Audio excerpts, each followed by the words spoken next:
په کابل افغانستان کې په یو کال کې د نشئی توکو د قاچاق په تور 19 ښځې نیول شوې دي. سلامونه او احترامات قدرمنو دوستانو، امید لرم چې ټول به روغ جوړ یاستئ.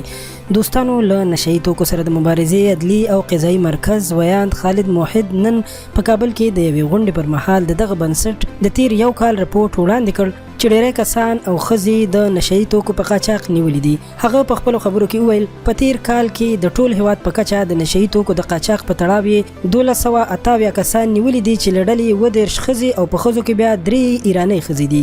د نشئی توکو سره د مبارزې عدلي او قضایي مرکز په کلني راپور کې کابل او ننګرهار د نشئی توکو اړوند د جرمونو 482 قضیو په لرلو سره د ولایتونو په سر کې دي.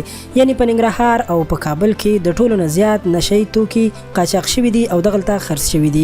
په دغه راپورټ کې ویل شوي دي چې 2019 کال په اوږدو کې په زیاته کچه نشه او جامد کیمیاوي توکي کشف شوي دي او ضبط شوي دي. هغه کسان چې د نشئی توکو په قاچاق کې ککړ دي ویل کېږي چې هغوی ته به د سخت نه سخته سزا ورکړل شي. دوستانو، دا خبر تر همدې ځایه غوښتل مو چې د دې معلوماتو نه تاسو خبر کړو. ډېره مننه کوم چې ویډیو مو تر اخره وکتله. مهرباني وکړئ در سره لایک کړئ چې تاسو د نور همدغسې معلوماتي ویډیوګانې جوړې کړو او زموږ چینل در سره هم سبسکرایب کړئ. ډېره مننه.